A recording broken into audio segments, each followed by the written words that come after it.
Well, let's get ready to talk to the man who's done something that only 4 anglers now in the course of 51 years of the Bassmaster Classic has been able to do, and that is Hank Cherry, back-to-back winners in 20 and 21 of the World Championship, the Bassmaster Classic. And that's super important, Hank, to bass fishing fans. But to you, what's the most important thing about this back-to-back win? You know, the first one was a childhood dream. This one was just kind of like, I guess, the fairy tale. It's not the ending. Hopefully it's a new beginning. Most important thing for me was that my family was there and got to enjoy this and share it with me, because you could tell by their faces and their reaction that it was just as important to them as it was to me. Now, Hank, you had a great practice at Ray Roberts. You started off with the practice period and you were very confident. You've been a pro for a long time now, and not often does a great practice translate to a great tournament. How were you able to keep that on the tracks and adjust when the conditions did change from your practice period a week later to the tournament starting? Practice was pretty good. I just had it set in my head that to win this thing, I had to pretend like nothing's changing and keep the same mindset that they're going to bite. They're going to bite. Every day in practice, I got a few big bites. Same thing happened the first 2 days of the tournament. And I had to keep the mindset that I've won this. These guys haven't. They're chasing me. They've got to beat me now. Going to the third day, they've got to beat me. I wasn't thinking, hey, don't lose this, don't blow it. My whole mindset was catch 5. They got to beat me. Hank, you made an interesting point in a piece that you did for Bassmaster.com. You said, it's huge pressure to win a classic and double that pressure to try to win them back-to-back. But you said it's different than other tournaments because you don't have to worry. You're not worrying about points. You really don't worry about limits. So many people won a classic without catching 15 fish. But you also said you have never fished a harder tournament. What did you mean by that? Just the overall conditions, the heat. The first day was kind of windy, cloudy. Second day, thunderstorm. It threw a big cloud over everybody, not just, in the air, but just in their heads. And they were wondering, there were guys that were close to the top walking around and kind of fluttering and fidgety. And I'm just thinking, we'll go out and catch them today. We're really going to be setting that bar and getting up there. But in that third day, just the heat itself, and the fish aren't biting real well. It's Sunday, and fish, I think, kind of know when the weekend's around anyhow, so they get a little tough, and it's just hot. And the only thing that I'm trying to keep in my mind is my dad told me, just catch 5. I'm thinking about just catching 5. But just to keep the focus and the mental attitude right, to have to do that was really, that's the hardest tournament I've ever fished. Not just because of the fishing, just the whole atmosphere, where it was, and everything going on at one time. It was the hardest just to stay in the moment and focused. Now we have the Classic at Ray Roberts, a place that we've never been, and a time that we've never had the Classic in June. And when it was rescheduled for June, a lot of the anglers probably thought, man, this is going to be stable conditions. They're going to be summertime. It's going to be normal. We're going to be able to fish a normal tournament for the first time in the 2021 season. But that wasn't the case at all. Day 2, the giant storm came in, and really we saw a lot of anglers not lose their composure, but a fish doesn't go their way. They lose one in the bushes, something comes off, their pattern is blown away. You did lose some fish this week, but you were able to keep it on the tracks. What was the deal with that? Because a lot of people just kind of lost their way throughout the tournament after losing some fish or the conditions changed. Yeah, I've already had my share of fish losses, so I know they're not all coming in. But you have to control what's in front of you.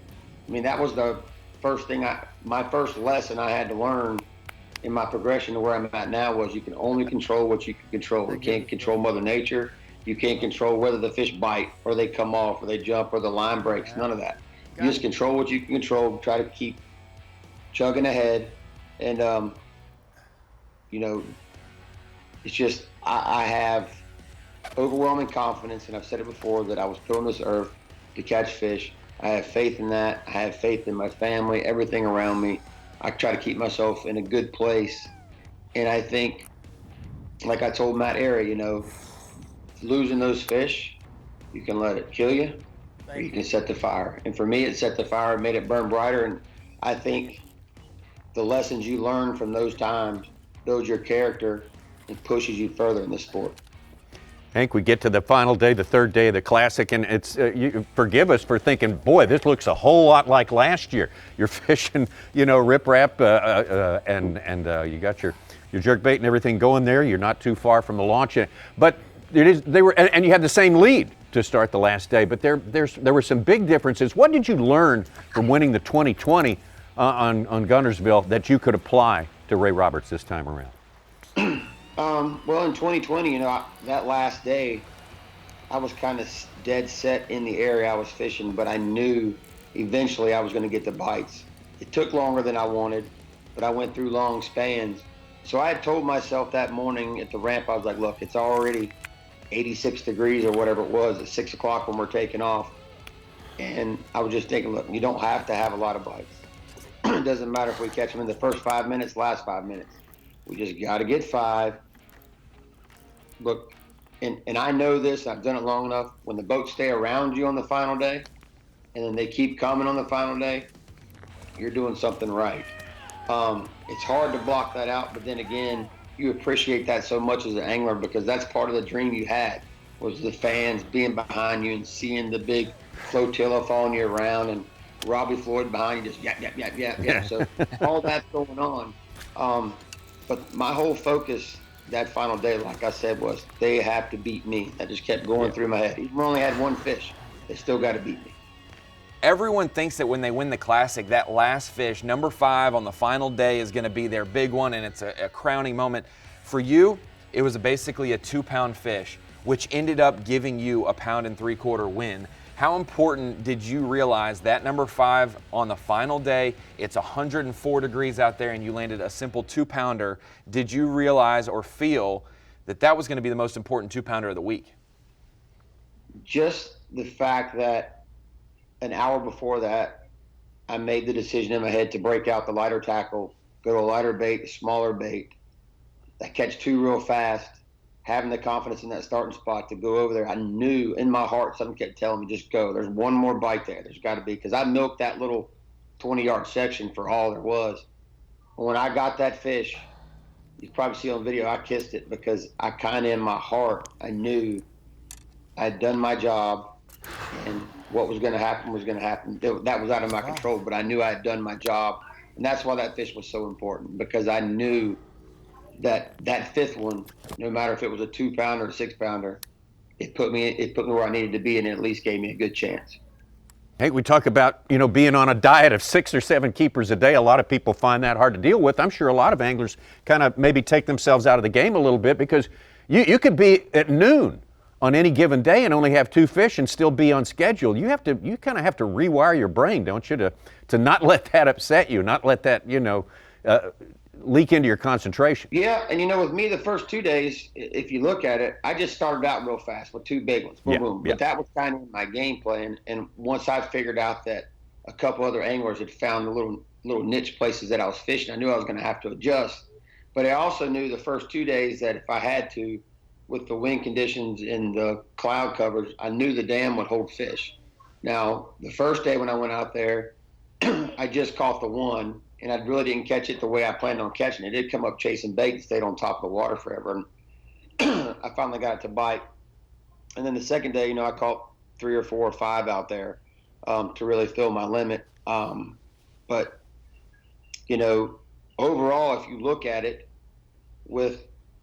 that place has the quality. I mean, the quality of fish live there. It just doesn't seem like there's a bunch. And I think when you add all those extra acres of water way back up in the woods where we can't get to, I'm thinking 5 a day is going to be pretty good, because it progressively, from when we got there till we ended, it progressively got worse. Now, that could have been from fishing pressure, that could have been from boating pressure, or it could have just been from the heat. I don't know. It was definitely one of those deals where I knew in my head that 5 a day was very, very important. Greg Hackney flipping a jig, Denny Brower flipping a jig, Bill Lowen flipping a tube. They're techniques that anglers are associated with their whole lives, and for you, that has been the jerkbait. Obviously, March 2020, Guntersville, around Rip Rap, that is a player, and it makes sense. For you to pull out a jerkbait and do what you did in June when the temperatures kept rising throughout the week, and it's not jerkbait season for most of the country, people will not associate with that. How much confidence did you have locking in your fastball in your hand on Classic Day, 3 days of competition, and you can mix in your favorite technique, especially one that you developed, the Berkeley Stunna? That's got to be a complete boost in confidence using a bait you designed that you already love in the biggest moment in the sport. Yeah, well, I found those fish out there, and I caught some real big ones in practice. And the shad were spawning on the dam, but the big ones weren't up in the shad. It was like a later day thing, and they would come out, and when shad would ball up out in that 12 to 15 foot of water, and they were just roaming up and down the dam. And I said many times the ones I caught in practice were pre-spawn. They had never got up there. When you caught them, they were freezing cold. I hooked one of those in the tournament. It's in the video. It took me down one of the little brush piles out there and breaks me off. But I knew right when it bit, I knew the bite. And I told Zona, I told my cameraman, I was like, look, it's either going to be a little spotted bass or it's going to be a drum. Or if my rod loads all the way and you see that big head shake, that's what we're looking for.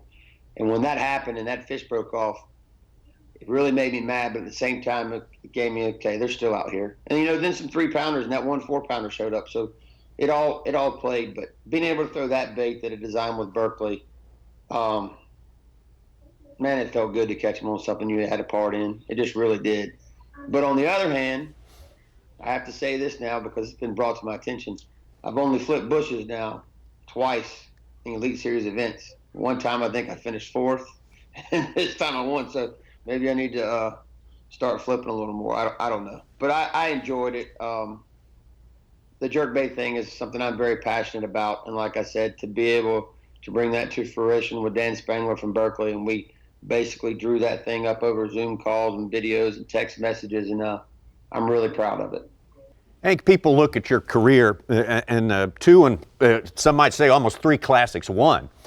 And they look at it and say, what's his secret? What separates him from everyone else? Is it your work ethic? Is it your focus? Is it just a matter of great timing? What would you say is that? I mean, people want to know. I mean, what's inside this guy who's done so many great things? Well, my practice routine is much different than everyone else's. I don't go by I got to get out there at the crack of dawn. I got to get back in when the sun's going down. I figured out a system that works for me, and I don't try to do too much and I don't try to do too less. When I figure things out on the water, I try to figure things out to where I don't necessarily in practice have to go run everything else. I know when I start catching them in a certain scenario or in a certain pattern, I sit back and I think about it, or I look at the map and I was like, this is the same, this is the same, this is the same. I don't like overfishing things because by the time tournament rolls around, I may have fished through some of the best stuff on the lake, but I just might have hit it at the bad time, wrong time, somebody's been through there. So I try to keep that mentality as I'm fishing. And I think, I've been surrounded my whole career with some hammers, from Porosnik to Hackney, spending plenty of time around Kevin. Now I'm around Brock. I've been around Cliff Pace. And I've got younger guys I learned from, like Rivette. He likes the gym, but he likes to fish. He's the one that pretty much I give him credit for teaching me or showing me really how to, flip grass. But I think all the experiences from all the people that I've been around and fished against throughout over the years, I've taken a little bit of this and that from all of them and tried to make it my own. And I really try to impress that on people. When you're watching us or you see what we do, you're probably not going to do everything just like we do, but you don't have to. That's the great thing about fishing. You really got to take techniques and patterns and make them your own. And I think I'm pretty good at that. I've been lucky a few times. I've been unlucky a couple times, but through all that, I think it's made me a more rounded, self-centered, positive thinking angler. That's a perfect segue, Hank, because I was going to mention North Carolina, that's where I was raised, and I fished around that region. A lot of great anglers have came from there. And if we rewind this conversation, Tommy, about a year ago, maybe a year and a month or a year and 2 months ago, we were talking to you about being a classic champion representing North Carolina. You talked about Hank Parker, one of your heroes in the town that you grew up in, and he has 2 classic championships. Now we fast forward to now. You have 2 classic championships, and at the Champions Toast, it was announced that you have now made North Carolina the most classic winning angler state. What does that mean growing up against some really stiff competition? There are a lot of Elite Series pros from the Carolinas. What is it about that region of the country that just helps you translate across the entire United States and compete on the Elites and the Classic? Well, you know, the area where I grew up, you know, this Lake Norman area, it's not known for the best fishing. We have a lot of fish, we don't have a lot of big ones. So if you could catch them in this area growing up, especially around Lake Norman, you could probably catch them anywhere. But anytime we showed up for a weekend event, a team tournament, whatever it was, there was none of this where we're not fishing if he's fishing. When you showed up, you were fishing against the best. And you could have Guy Aker, Jason Quinn, Chris Bumgardner, Todd Alton, Brian Thrift, Matt Airy, Shane Lineberger, Shane LeHue, Robbie Dye, myself. You could have all of us at one time in one tournament. You know, Andy Montgomery's another one. Grew up fishing against him, so there was never a lack of competition. There might have been a lack of size right here, but not lack of competition. Now you go eastern North Carolina, Jordan, Harris, Falls, they have great big fish. And you got a whole other set of problems when you go that way when you're dealing with Coble and Wright and all those guys back in the day, even Gerald Beck. So there was never a lack of competition. So you had to have your A game from the very beginning, you know, and I laugh because it's kind of a joke because, you know, when we were first coming up, there was a group of fishermen that really ruled, you know, the area. And then as we got better, the tides kind of turned. and now some of them have gotten up in age and they complain if we show up at tournaments. So it's just kind of funny how it all turned. And I know, and I would be silly not to think, I know that day is coming too for me where it'll switch. You know, Well, I got my son, he's got a crop of people that they like fishing. There's some young guys, kid named Drake Sturzwell that came to the Classic, Hayden Hammond, they were at the Classic, rode around with me. Got to see everything in the Coliseum. The technology age right now and that learning gap has been cut so narrow for those guys that the youth today is getting better faster. And they're coming, and that's the bright thing about bass fishing, and that's really what I'm looking forward to. I really enjoy the time I get to spend with those guys and just to see them to develop. But that's what makes North Carolina so good. well, let's talk about the great environment that you talked about that you came from, very competitive environment. Really showed when you arrived at your first Classic in 2013. And a lot of people will make the argument that you got 2 Classics and you got one very near miss out there, a one fish difference right there. Do you allow yourself to think about that? Do you think back to that 2013 Classic on Grand very much? I used to. It used to give me nightmares. I mean, it wasn't something that I dwelled on, but it gave me nightmares. But I honestly don't think that it was my time. I think if that had happened probably that way, my attitude probably would have been different. My priorities probably would have gotten screwed up. My head probably would have blown up the size of my house. And my career path probably would not have gone the way I thought it was. I think it was a very good learning situation. It was very humbling, but it just set my inner drive in the 4-wheel drive. Well, for you, Hank, you said it wasn't my time in 2013. Every angler says that when it's your time, you can't make yourself lose and you can't make yourself win. Either way, if it's your time, it's your time. And we noticed that day one, I don't know how many guys we saw half over the side of their boat in bushes, losing fish, and throughout the week, the same thing. For you, keeper number 3 on the final day, did you feel it's my time when you flip into that bush and the fish swims out, bites it, and does not get you wrapped up and just swims to the boat and you swing it in? The simplest fish catch ever it seemed, but it could have gone wrong so many ways. Did you exhale and realize this might work out for the good today? Really, yeah, it could have really gone wrong with the light line and everything, but I quoted it, you know, as the dumbest fish, but maybe there was some divine intervention with that one. I'm not sure, but it definitely gave me the weird feeling like all right, this is going to happen. Just keep going at it. It's going to happen. And then, I'm trying to talk to y'all, and I turn around in the bushes that I just broke through to get back to that one single, and I pitched back where my boat came from, and I catch number 4. And I was like, yeah, it's going to happen. But if it's going to happen, you can't screw it up.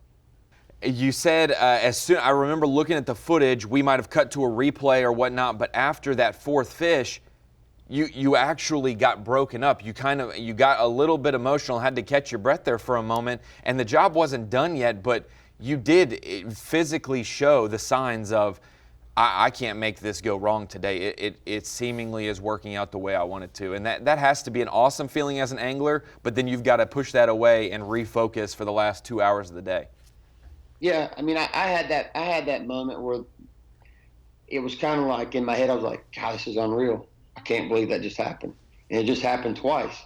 But I kind of pushed that away, and the first thing I'm thinking is, where were there any bushes back behind the trees in case I got to go that I passed up? And I'm trying to think. But honestly, in my head, all I kept telling myself was, go back where you started. Go back where you started. Go back where you started.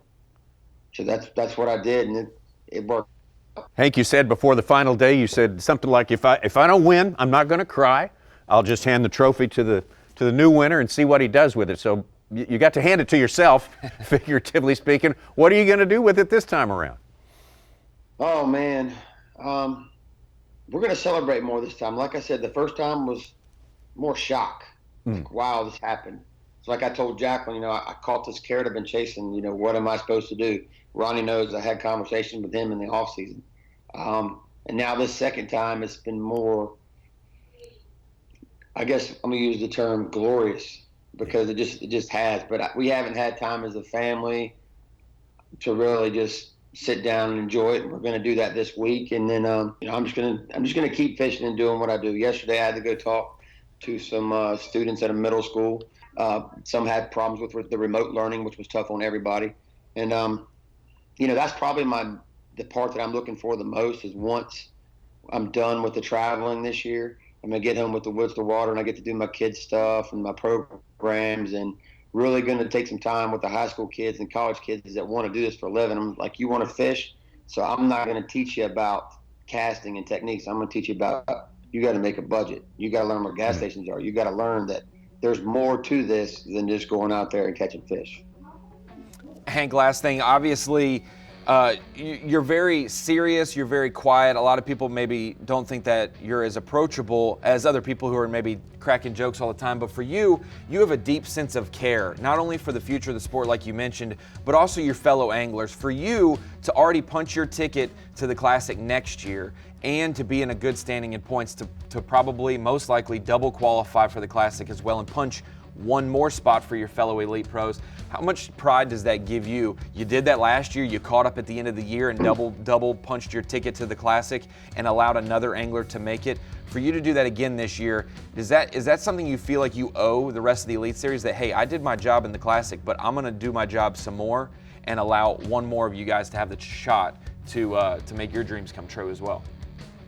Yeah, it is, because, last year after I got sick and basically missed the tournament, I fell way back, and I had several people say, oh, don't worry about it because you're not going to be able to make it, but you're already in. And I was like, no, there's 3 tournaments left. I can get there somehow. And I did, and I got in my buddy Shane LaHue. And yeah, I take it personally. I mean, it's prideful. I want to make sure I stay the course, and I want to have a good year. It's not easy out there. Some guys just are barely missing the bubble because of a bad tournament here or there. And if you just get the opportunity to help somebody and bring some along, what comes around goes around. I just believe that. And if it happens, which it's going to happen, I'm going to get somebody. But maybe that's the person that wins the next Classic. And then look what I've done for them. I not only got them in, I also get to hand them the trophy. So either way, like I said, at the end of the day, I'm all good. Well, it's all good. It was a great experience watching you at Ray Roberts. Hank Cherry, you started out as one of the heroes of bass fishing, and now you've doubled up on that. See, we can't say anything better about a guy. Thanks for taking some time to spend with us today. Thank you, guys. I appreciate it. Maybe, Tommy, he will be 3-time champion in a row this time next year. First ever. That Yep. would be the first ever. Good stuff.